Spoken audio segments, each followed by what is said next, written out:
안녕하십니까. 세상 읽어주는 남자 이상훈입니다. 오늘은 갈 길 바쁜 삼성 메모리라는 주제로 한 말씀 드리겠습니다. 아시다시피 삼성은 AI 인프라에서 GPU와 짝을 이루는 HBM에서 주도권을 놓쳤습니다. 마이크론도 조만간 엔비디아향 HBM3 12단 제품 양산이 가능할 것으로 점쳐지는 상황입니다. 하지만 아직 삼성은 HBM3 8단도 최종 컬 테스트가 마무리되지 않았습니다.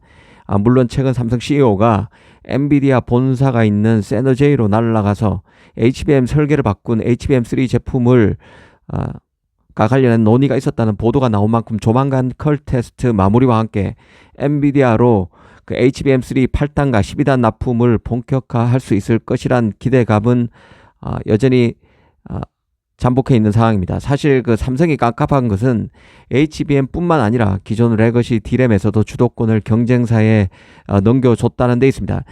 최근 외신들은 마이크론의 확정 발표를 계기로 갤럭시 S25에 탑재된 LPDDR과 스토리지의 1차 납품 업체가 삼성이 아닌 마이크론임이 드러났다고 오피셜로 보도하고 있습니다. 한국 언론을 통해서 얘기돼 왔던 게 현실로 드러난 것이죠.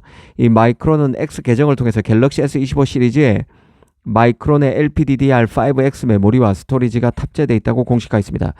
사실 마이크론은 그간 10년 이상 삼성의 2차 메모리 공급 업체였지만 1차 메모리 공급 업체로 올라선 것은 이번이 처음입니다. 삼성으로서는 충격적이죠. 삼성의 플래그십 스마트폰이 삼성 메모리 대신 마이크론 제품을 썼다는 얘기는 이 가격 대비 성능 측면에서 마이크론 제품이 더 낫다는 판단에 따른 것입니다. 팔이 안으로 굽는다지만 글로벌 경쟁을 위해서 더 나은 부품을 선택할 수밖에 없었을 것입니다. 이게 최근 삼성의 어려움을 잘 대변한다고 봅니다. 물론 삼성 메모리 제품이 프리미엄이 마이크론에 비해서 더 붙는다고는 하지만 최근 삼성의 연구개발 실적 등을 보면 결코 마이크론보다 더 뛰어난 제품을 내놓고 있다고 얘기하기 힘든 상황까지 왔습니다. 사실 이번에 삼성폰에 탑재됐다는 LPDDR 같은 경우는 스마트폰과 태블릿 등 모바일 제품에 들어가는 D램 규격입니다. 저전압에서도 동작이 가능한 특성을 갖고 있죠. 이번 갤럭시 S25에는 주포가 삼성의 LPDDR5X 대신 마이크론의 LPDDR5X로 바뀐 것입니다. 사실 삼성이 마이크론 제품을 썼지만 만약 하이닉스가 국내 경쟁사가 아니었다면, 삼성이 의식할 수밖에 없는 국내 경쟁사가 아니었다면 삼성은 아마 하이닉스에도 밀렸을 가능성이 큽니다. 이미 LPDDR의 경우는 삼성은 하이닉스에 밀린 상태인데요. LPDDR5T 가장 진화된 제품이라는 LPDDR5T만 해도 그렇습니다. 아시다시피 LPDDR5X에서 더 업그레이드된 LPDDR5T는 LPDDR6로 가기 전 가장 성능이 뛰어난 저전력 메모리 버전입니다. 이 하이닉스의 경우는 이 LPDDR5T를 퀄컴의 AP로 갤럭시 S24 모델에 탑재된 스냅드래곤 8 3세대 AP의 인증을 삼성보다 먼저 받고 탑재도 됐었죠. 그만큼 삼성은 레거시 D램에서도 지금 경쟁사에 고전하고 있는 상태입니다. 그러다 보니 이 삼성으로서는 절치부심일 수밖에 없는데요. 그런데 최근 미국 샌프란시스코에서 국제 반도체 학회가 열렸는데 이 삼성이 세계에서 가장 빠른 동작 속도인 초당 12.7기가비트 LPDDR5X 모바일 D램을 선보였습니다.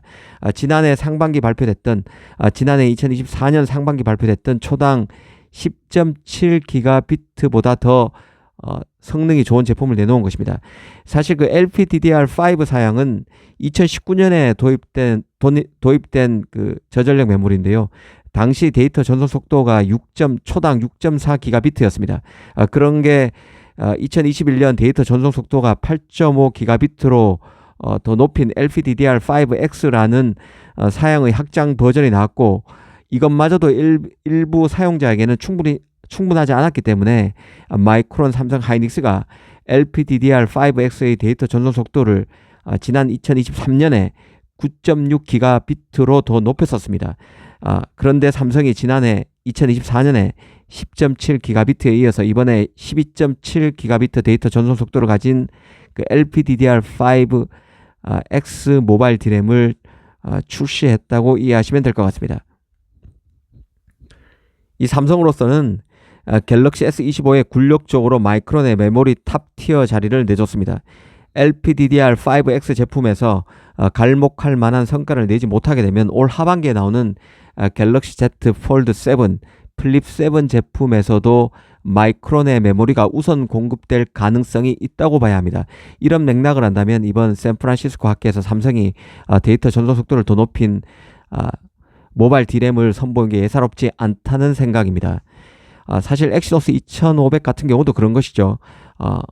S25에 탑재되지 않았지만 지금 3나노 수율을 끌어올려서 올가을에 나오는 갤럭시 Z 폴드와 플립 시리즈에는 탑재돼야 하는 절박한 상황에 놓여 있는 게 바로 지금 삼성의 AP 사업입니다.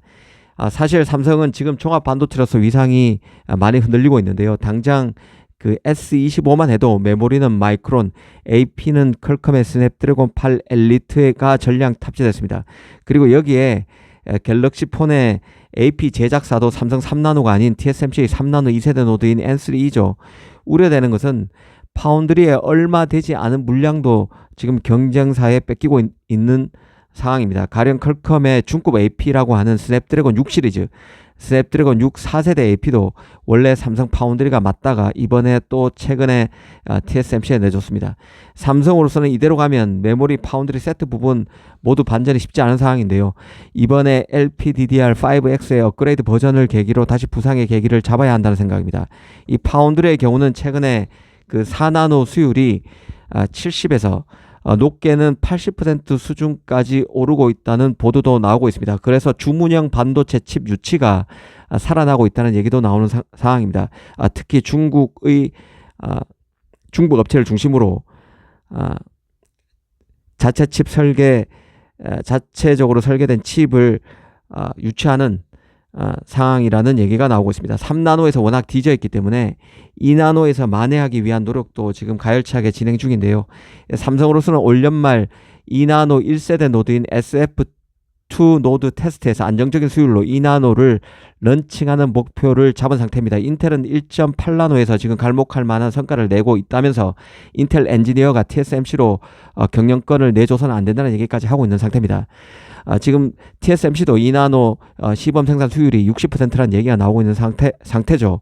삼성 입장에서는 그나마 2나노 1세대 노드가 올 하반기에 무난하게 런칭이 돼야 TSMC의 3나노 파생 노드인 N3P와 겨뤄볼 수 있는 상태입니다. 이는 스냅드래곤 8 엘리트 2칩을 삼성 2나노 1세대 노드가 유치할 수 있느냐와도 강하게 연관되어 있는 이슈입니다.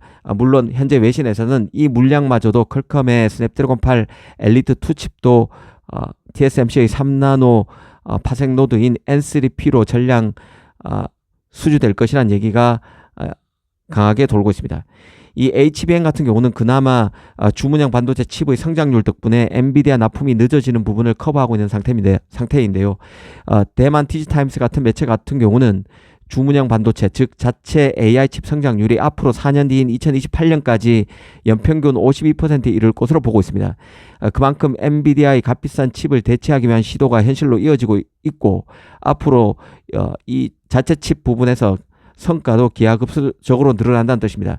여기에서 삼성이 HBM 수요를 확보하고 빨리 엔비디아 물량도 확보해야 그간 메모리 사업에서 부진을 반전할 계기를 잡을 수 있을 것입니다. 물론 파운드리 수요도 일정 부분 흡수해야 할 것입니다. 오늘은 삼성의 LPDDR5X 업그레이드 버전이 나왔다는 소식을 계기로 메모리 시장과 파운드리 시장을 전반적으로 다시 한번 짚었습니다. 감사합니다.